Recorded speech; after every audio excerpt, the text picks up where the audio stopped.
তাদের কি যে অনিয়মগুলো হয়েছে, যেগুলো হয়েছে সেগুলোকে তো আমি জাল দিয়ে ধরে আনতে পারবো না। হ্যাঁ, সেই সেই সন্দেহে আমি তো কাজ বন্ধ করছি না। যারা চুরি করেছে তারা তাদেরটা বুঝবে। এখন যাতে চুরি না হয় সেটাই আমাদের দেখার ব্যাপার। আমি নিজে আসলাম কি জন্য? দেখার জন্য।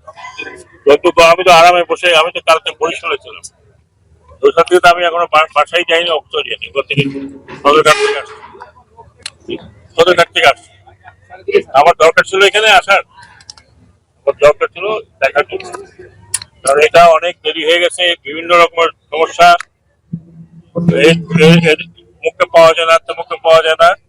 বলে গেছি যদি কাজ না হয় তাহলে ব্ল্যাকলিস্ট করবো এই কোম্পানি, যদি কাজ ঠিক মতো না হয়। কারণ আমার ওয়ার্ল্ড ব্যাংকের টাকা বর্ষে যদি ফেরত যায় কোনো কারণে, তাহলে এই ঠিকাদারকে দায়িত্ব করা হবে।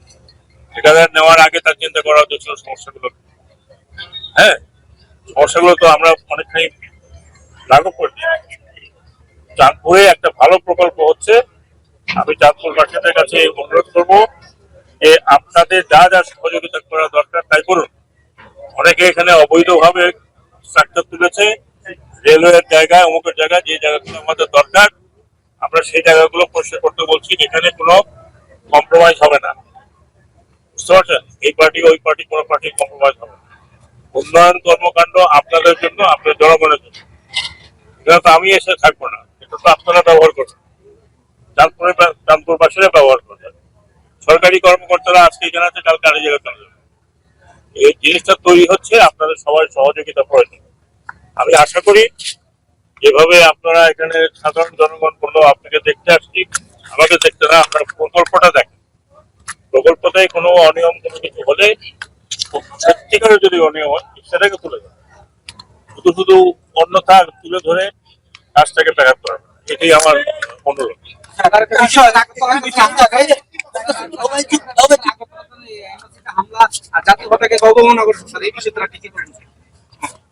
এই বিষয়ে যদিও আমার বিষয় না, এটা পররাষ্ট্র মন্ত্রণালয়ের বিষয়। ওনারা অনেকটা ক্ষুব্ধ প্রতিক্রিয়া দেখিয়েছেন এবং মনে হয় যে ইন্ডিয়ান যে হাইকমিশন আছে তাকে তলব করা হবে, যদি না হয় তাকে হবে।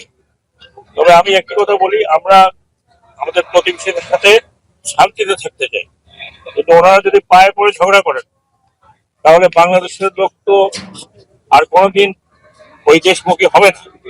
এবং ওই দেশের প্রতি যে আমাদের একটা বন্ধুত্ব সুলভ ইয়ে ছিল, এটা খারাপ করছিল না ওনাদের কারণে। কোনো কারণ নাই যে এই সমস্ত করার। আমাদের দেশে যারা আছেন অন্য ধর্মাবলম্বী, তারা আমাদের নাগরিক, আমরা তাদের ভালো মন্দ সবাই দেখছি। সরকারের কাজই হলো এটা। এখন বিভিন্ন মিডিয়া এবং বিভিন্ন ইয়ে যদি এই ধরনের প্রচার করতে থাকে, আর যদি কেউ ধমকি দিয়ে দেন মিডিয়াতে বাংলাদেশের নিরাপত্তা হুমকির উপরে, নিরাপত্তার উপরে, যা করছেন তা নিজে দেশে করছেন। দয়া করে এগুলো করবেন না। আমরা একটা বন্ধুত্ব ভাবাপন্ন নিয়ে থাকতে চাই, কারণ আমরা আপনারা জিওগ্রাফিটা নেবেন। কিন্তু যদি বাংলাদেশকে এইভাবে হেনস্থা করতে থাকেন, মনে রাখবেন এটা 18 কোটি লোকের দেশ। এটা অন্য ছোটখাটো দেশ আপনাদের আশেপাশে যা আছে তার নয়। আমি অনুরোধ করছি যে আপনারা এই ধরনের প্রভোকেশন দেবেন না। আপনারা আমাদের এখানে ভিন্ন ধর্মাবলম্বী দেখা করেন, নিজের দিকে তাকালে বোধহয় ভালো হয়। আমি যদিও ওগুলো কথা বলতে চাই না, কারণ এটা আমার সাবজেক্ট না। তারপর বলছি যেহেতু খুব কাছে, বা একদম আগরতলায় একেবারেই কাছাকাছি জায়গা, তো এটা আমরা আশা করি এটা সাম্য নয়। আমরা আমরা আমরা আমাদের মতো থাকতে চাই, আমরা আমাদের মতো শান্তিতে থাকতে চাই। আমাদের এখানে কিছু হলে সেটা আমরা দেখি। এটাই আমি অনুরোধ করবো যে ভারতীয় মিডিয়াদের, বিশেষ করে যদিও গণমাধ্যমেরও একটা একটা সীমারেখা আছে, তারা যেন তাদের লোককে উত্তেজিত না করে এবং তারা যেন উত্তেজনা সৃষ্টি না করে, এটাই আমার অনুরোধ।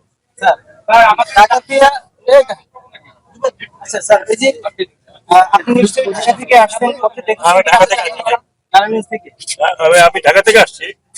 বলেন।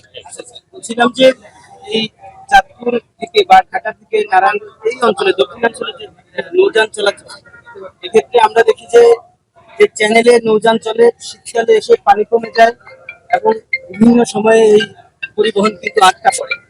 আর এর ফাঁকে একটা চক্রচার অপরিকল্পিতভাবে অবৈধভাবে বালি তুলছে। এবং এই মাত্র গতকালকে আমরা দেখেছি যে আমি এই মাত্র দেখে আসলাম, আমাকে দেখে সব পালাইছে। আমি ডিসি মুন্সিগঞ্জ মহোদয়, মুন্সিগঞ্জ না ডিসি মুন্সিগঞ্জ মহোদয়কে দেখেছি। আমি এখন নারায়ণগঞ্জে যাবো, ওনার সাথে কথা বলবো, কারণ এটা যদি বৈধ হতো তাহলে আমাকে দেখে সবগুলো পালাতো না। আমরা ছবি তুলে রেখেছি যারা এই কাজে নিয়োজিত।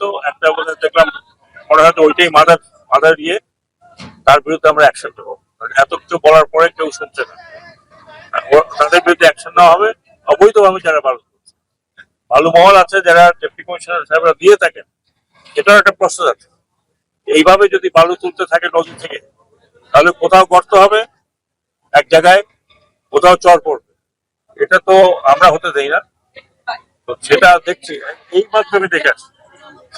শুনলাম যে এটা মুন্সিগঞ্জ আর চাঁদপুর ডিস্ট্রিক্টের মাঝামাঝি, কি জায়গার নাম? 60 নল এই মাত্র দেখে আসছি। আমি বৃহস্পতি দেখলাম, আমি না বেরোতে দেখলাম না। এটা তো যারা স্থানীয় প্রশাসন আছে তাদের দেখা দরকার। তো আশা করবো যে এই ধরনের যেন না হয়। আমি গিয়ে সবাইকে চিন্তিত করি।